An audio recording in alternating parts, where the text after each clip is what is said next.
everybody, welcome to our presentation. I am Laure Dussuet and I'm part of team number 4. Today we're going to talk about climate change. As you all know, in the last couple of years, climate change has been a very huge issue in terms of environmentally, but also politically. Like we saw a couple weeks ago at the Kyoto Protocol in Copenhagen, that was just a total failure. We are going today to go through today's situation. We are going to have a look at the causes of climate change, the natural causes first, and then the human influences. Afterwards, we're going to have a look at the solutions, followed by concerns and obstacles, and we'll give you afterwards a slight summary. This will be a presentation that will be roughly 12 minutes, and please keep your questions, write them down somewhere, and we will have time at the end for any Q&A if we didn't have the time to go through it in our presentation.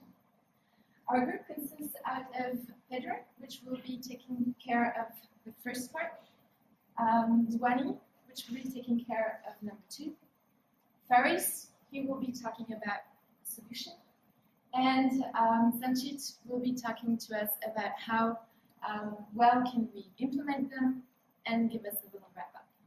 I will now hand over to Pedro for the first part. Thank you. Hi everybody. I will talk about the current situation. So first of all, I will define what climate change is. Climate change is a change in the climate aspects from time to time. And we can see the climate changes in a series of aspects, like for instance, the glaciers melting. The glaciers melting is the most sensitive indicator of climate change. And yeah, of course, as the climate, the temperature goes up, the glaciers, they melt more. When the temperatures go down, the glaciers, they melt less. Studies prove that they have discovered that the glaciers, since 1920s, they are melting down. However, on the 1970s, they retreat a little bit. The vegetation is another aspect where we can see the effects of the climate change. And the climate changes, they affect the vegetation in the type of the vegetation, the type changes while the climate changes, the distribution of vegetation, the growth of vegetation, depending on the change of the climate, the vegetation will grow more or less. And well, okay, the CO2. CO2 is another aspect, important aspect that we can see with the climate change. Yeah, and there are basically 2 ways of evaluating the CO2 on the atmosphere. The first one is the ice cores. So ice cores, they can be extracted from the ice sheets, and where the concentration of CO2 in the bubbles inside the ice, they can be measured.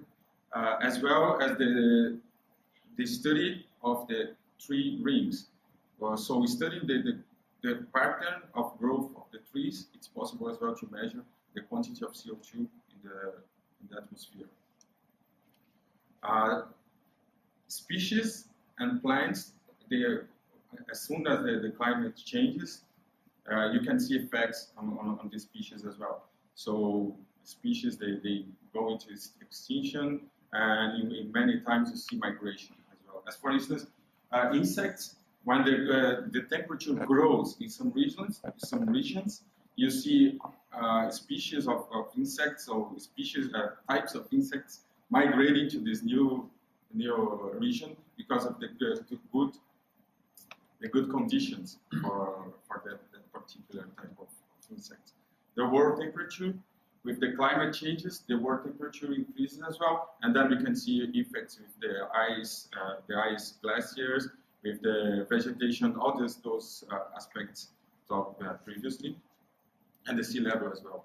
With the ice glaciers melting down, the sea level goes up, and then we can see, for instance, disaster that has an economic impact for the humankind. Now I will hand over to Duani that will talk about the causes of climate change. Good morning, everyone. I'm going to tell you about the causes of climate change. There are two major kinds of causes. One, natural causes, which includes all of these. I'll go into more detail a little later. And there's human influences, which includes urbanization, combustion, and deforestation. To begin with, we'll go into natural causes. First, we look at plate tectonics. When tectonic plates shift, it changes the configuration of landmass and oceans all over the globe, which can create new coastlines and then cause change in climate, change climate in regions from extreme seasonal climates to more temperate and coastal climates. The next cause could be solar output. There are two kinds of variations in solar output. Short-term variations, which refers to the 11-year sun-spot cycle. As the Earth goes through the cycle, we see lower radiation and climate cooling. And in the long term, when the sun goes through its life cycle, it moves into the red giant phase. As the sun moves into the red giant phase, we see that the intensity of the solar radiation increases and can cause global warming. The next cause could be orbital variations. As the Earth moves away from its orbital path, there is a difference in the solar intensity received over time and over different areas of the globe. This can cause changes in climate as well. Our next cause is volcanism. As volcanoes erupt, they emit a lot of sulfur dioxide and other particles, which can cause temporary clouds over various geographical regions. And that's why they can cause climate cooling. Oceanic variations. As deep sea water and salt move over the globe, it transfers heat from the equator to the poles and causes melting of ice sheets. As you can tell, we do not have too much control over these. We'll now move on to human influences, which have a greater impact on climate change. The first one being urbanization and industrialization. It is common knowledge that these are the biggest causes of climate change. These manifest themselves in the following three ways. Reduced forest cover, increased emissions of carbon dioxide and other greenhouse gases, and increased waste and pollutants. The next, we'll go into more detail about combustion of fossil fuels. Increased carbon dioxide levels and other greenhouse gases can cause the greenhouse effect, which is basically trapping of excessive heat onto the Earth's surface, which can cause increased temperatures and various other ecological imbalances. The next most important human influence is deforestation.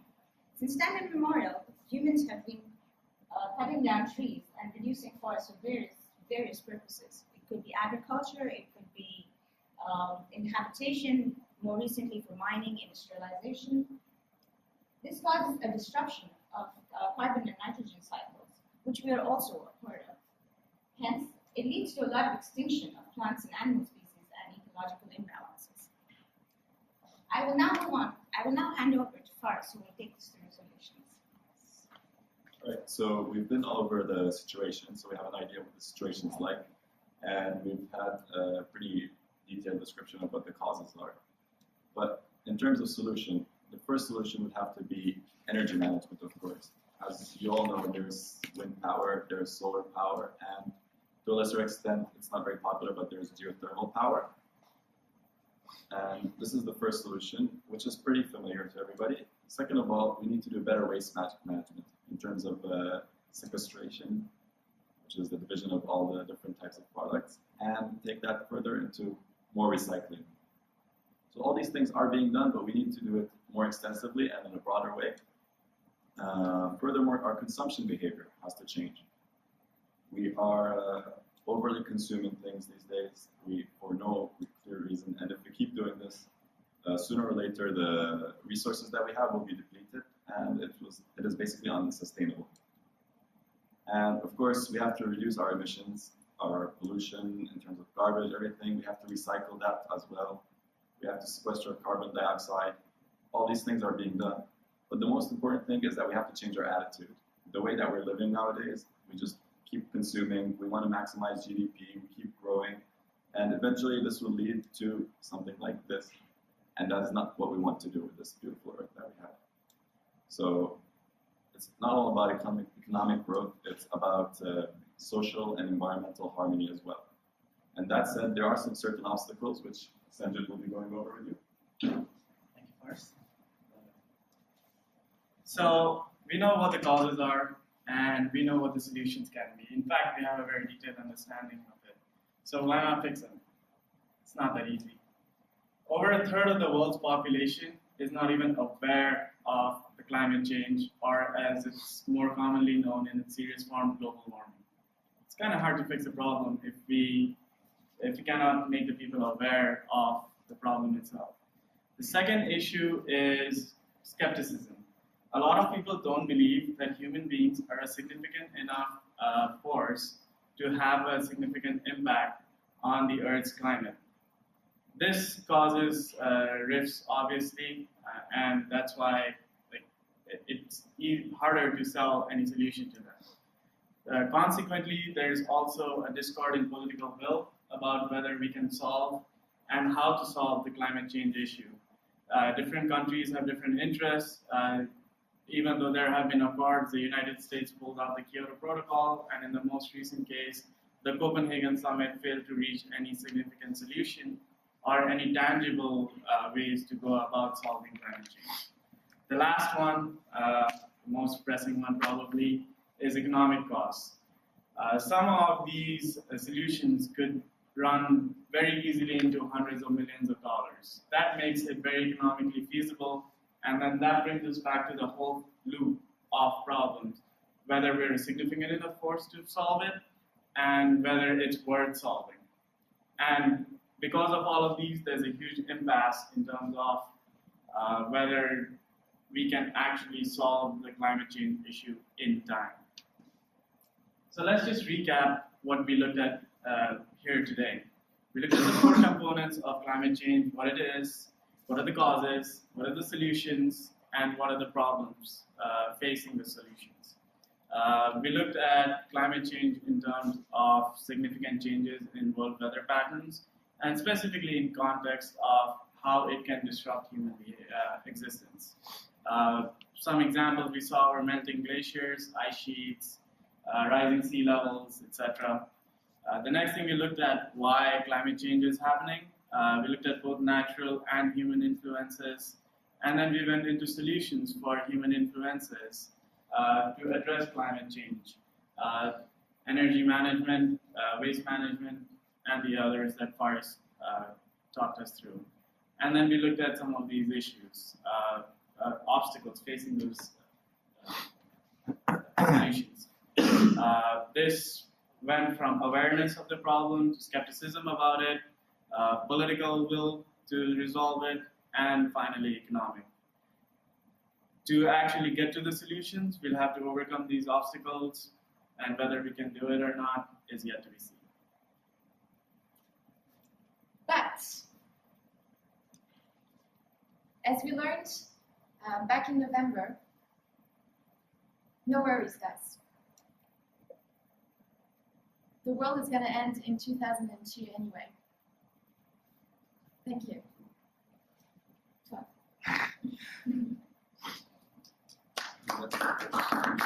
We're now open for any questions you guys might have.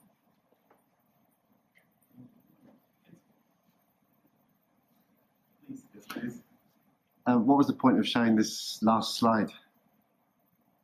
Great.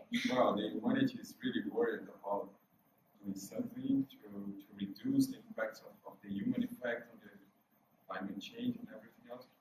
But it was presented for us that in 2012, the world is going to end. So don't worry, let's only enjoy and live into 2012. So is that the overriding message you want? Is that your point of your presentation? Actually, we would like to kind of Yeah. I would say that's an ineffective attempt at humor if you're asking that question. Yeah. It was to be a kind of a joke just to close. Again, I'm funny. Sorry. Okay. No, the effect that you wanted. All right. Any other questions? I have a question to Ferris and to the group about the solutions, because I think the solutions probably is the core part of the presentations, right? That's what everybody expects to see. Okay, we kind of know because through the years it accumulated, the problems and the possible explanations. But I think you went through too quickly to the solutions. I'd like you to, if you want to go back and try to go again through the solutions and discuss them. Thanks, it was because we were basically running quite late, so I had to make up. What was the time? I think it was around 14. I forgot to say. What time did you have up there when you started? About 14 minutes and 20 seconds. Yeah, it was like around 14:20. Okay. Okay. So sorry, Mihai, are you actually asking them to go through the conclusion again? Well, yes, it was both. It was a question regarding the solutions because I think I didn't get it. Okay. Well, we won't go. If you don't mind, we won't go through it now because we will run out of time. Exactly. So we can take it offline. Yeah. Okay. But no, it's good to raise it. You're actually right. I'll discuss why in a second. Yeah, but can I comment or Please, still in please. Q&A? Is this Q&A or is it comment? I'm asking if I can make a comment or I should wait. We'll save the comments till afterwards. Yeah, if you don't mind. Sorry. Do we Okay. have time for one last question? Why did you choose this topic? Because we care. Why did you ask the question? Because the last slide didn't really show that they cared. They tried to kind of. I mean, I like the whole presentation, but the last slide kind of lost the whole credibility. The last slide was actually associated to the fact that the Kyoto Protocol expires in 2013. So there was just a very quick connection. It was like, okay, 2013, why are we worrying about 2013 when the world ended in 2012, basically. But we didn't really emphasize the Kyoto Protocol that much, so that's why I think you didn't really notice the link. But yeah, I guess it was an attempt at kind of lightening the spirit of the presentation. I'm not familiar with the vocabulary. One of the vocabularies uses the tectonics as one of the reasons for global warming. What's tectonics? Tectonics is the plates, the earth, the ones that the landmass basically refers to the landmass. And they're all in plates all over the earth, which are fluid, they move over time. And that's then they carry the heat with the They release geothermal energy when there are certain movements. They release geothermal energy, one, and when they move, they also sort of change the configuration of oceans and the continents. So there is new coastlines that may be formed, which can sort of move.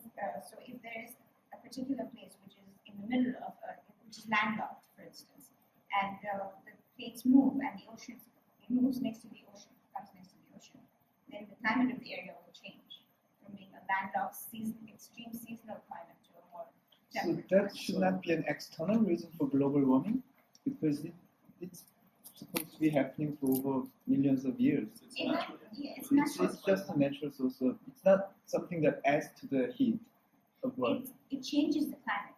Global warming is only a subsector